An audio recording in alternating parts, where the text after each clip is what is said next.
First off, I want to thank the brave men and women who work behind the wall. I want to thank them on a national level because their job goes unrecognized. How do they try to turn a guard? Well, correctional officer. Sorry, I apologize. But correctional officer. How you guys doing today? It's Anthony Ganji, host of Tier Talk. We got one more breakdown coming your way, and it comes from a staff assault at Rio Arriba County Jail in New Mexico.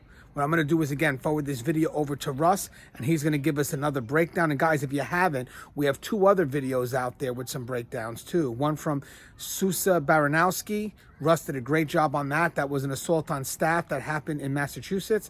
And we also have one that I did with retired Major Louis Soto, where we discussed an assault on staff from 4 inmates now, and that was at the Metropolitan Detention Center out in New Mexico. So these reviews are good, they're very informative, and we look not to Monday Night Quarterback, but just to kind of give you information. So I guess the more information, the more knowledge, so this doesn't happen again. And it's a good play-by-play. And again, it's not to minimize or negate any officer involved in these incidents. It's just to review it. As always, guys, the show is Tier Talk. If you haven't, please subscribe, interact, engage, comment, hit that bell. That bell's going to notify you every time I post a video. We're going to go to our sponsor. When we come back, I'm going to give the show over to Russ, and he's going to give us the breakdown. All right, stand by.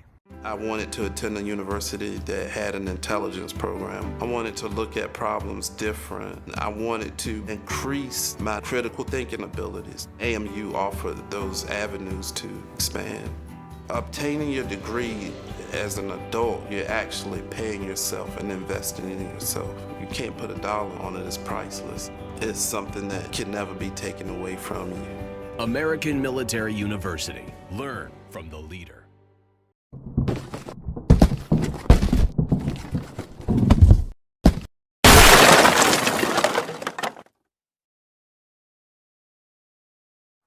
Hey there, Tier Talk fans. Russ Hamilton from Keepers of Chaos. Anyway, Anthony Ganji reached out to me and asked that I do a commentary on, regrettably, yet another staff assault where multiple inmates took place. This one, though, is far different from the last one that I did.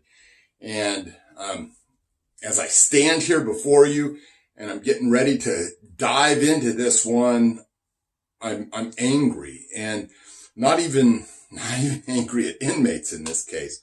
I'm just angry with the situation, with the lack of response that happened in this particular incident. And something has to happen at that facility. Someone has to take the reins or someone's going to get seriously hurt. My first instinct is to rant and rave and curse and use foul language and throw up my hands and say, I can't believe this. But you know what? That's not going to fix anything.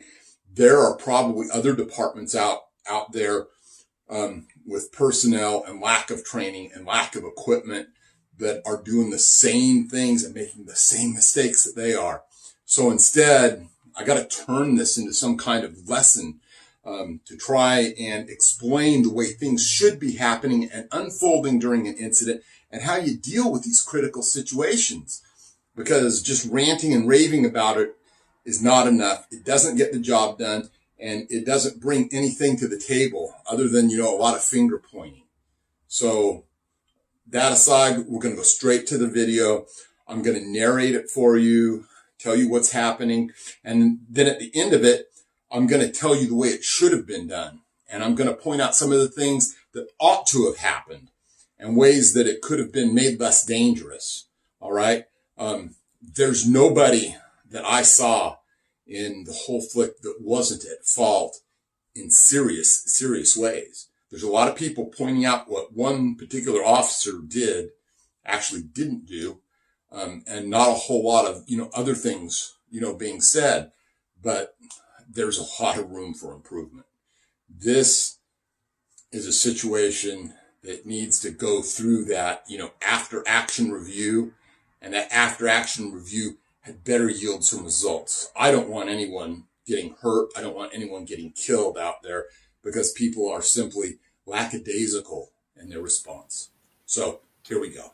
So as you can see, all the action takes place in this little hallway. We're going to initially have 3 staff members there, and it looks to me like they're opening a holding cell area, probably and it does turn out to be multiple inmates in it. So now just watch as they begin to open the door, talking to the inmates, and one comes out and a push starts. That's where it should be instantly on. Hit him back in there, but then they let all these guys file out without putting much force on them at all. Now we've got a guy being kicked in the head on the ground, and you've got the two other staff members there, ineffective, no intensity, and she finally makes the radio transmission, and she's not doing anything. Fortunately, these inmates aren't very good at fighting. Tries to pull him off a little bit. She's not doing a good job. It's just more of the same. Still waiting on help to arrive. Now, that could have been a decision if you'd had a firearm there to use lethal force and him trying to kick him in the head. And this just goes on and on like this with no intensity, no initiative being shown by the female officer. And now you've got this guy who decides he needs a counseling session up here against the wall. Another officer shows up, no intensity, no nothing going on. They're letting all the inmates just kind of, oh, you were bad boys, back to your cells.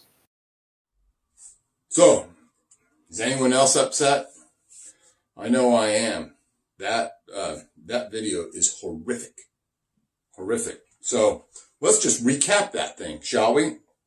So you have 3 people up there at that door to some kind of a holding cell or something with multiple inmates in it, and they decide that they're going to open it. Now, I don't know what's going on in there, but the first thing that I always do is, if I've got inmates up against the door on the other side, hey, you guys need to move back.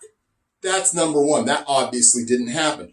So as the first guy tries to squirt through, and I don't know what else was going on exactly there, and gives the shove, that's the point that you have to take immediate action. You have to be up in there and pushing him back or dragging just him out or doing something.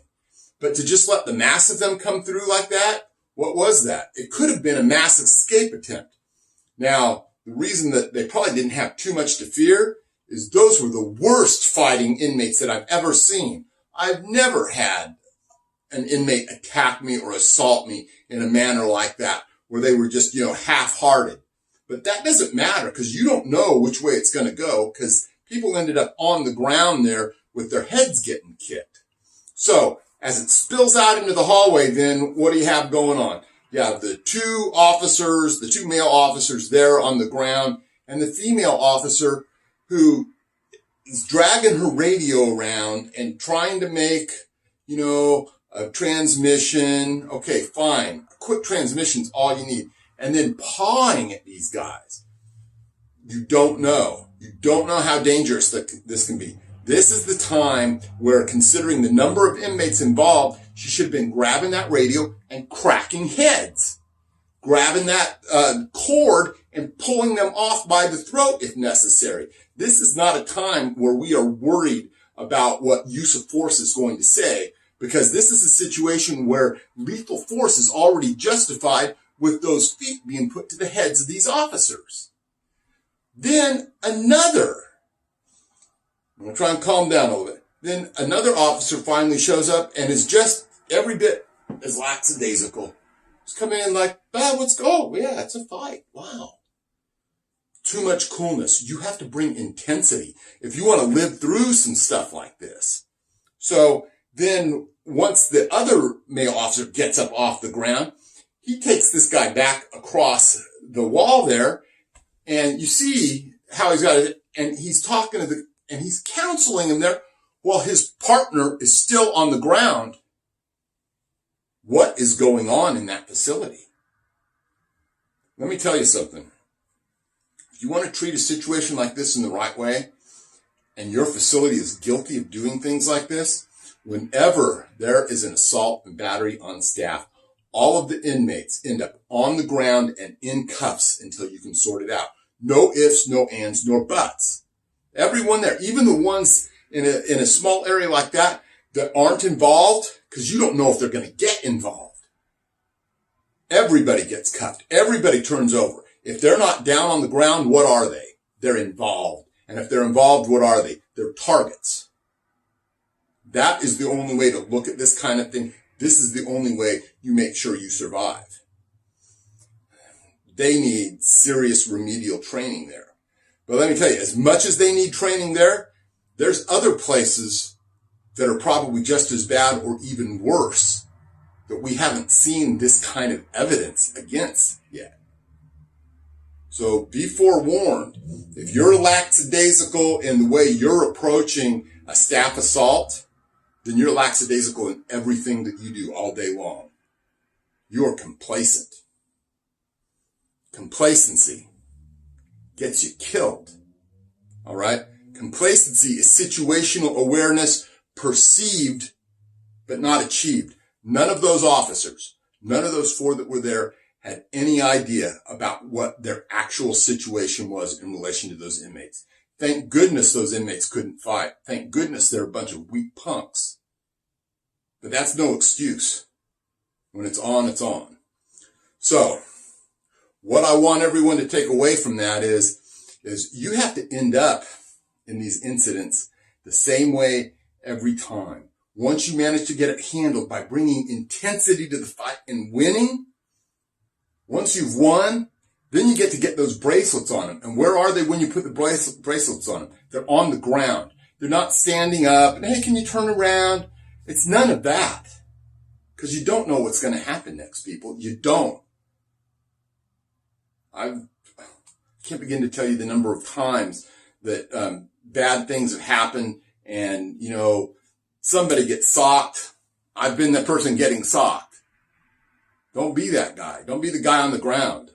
I got myself my very first incident, as a matter of fact, I got myself trapped in a stairwell, taking some shots and stuff. Couldn't afford to sit there and settle it out because I had to get up to the next tier because there was a female officer being assaulted. Take this stuff serious, people. And, I realized these poor guys there, they don't have much in the way of equipment. They obviously need OC. They obviously need batons. Take that back. They probably don't need batons. They need to learn to fight first. So, anyway, I don't mean to seem so hot under the collar, but I am. I don't want to see anybody hurt. I don't want to see anybody killed. So, anyway, I think that, it's time for that department. I think it's time for those 4 individuals to decide whether this is for them or not. Because their tactics are just so horrendous. I was better than that on my first day. And I was a long ways from perfect. Anyway, let's discuss this thing some more. Let's try to keep, a damper on top of the anger. And let's try and talk about ways that this can be solved. Let's help those departments that are listening and watching and that need some direction. Let's give them some good direction. Because there's people out there, with a lot more experience than me that can dissect this thing too and put their 2 cents worth in. And as a team, we can all bring something to these other departments that are looking on. Now, this department, they should take it to, it's gut check time for them. They need to really go through their personnel roster and they need to start figuring out who they're going to keep and who they're going to let go. Anyway, this is Russ Hamilton, talking to all of you wonderful, Tier Talk fans out there and, all of my keepers of chaos. Everyone, stay safe, stay frosty, and I'll see you around.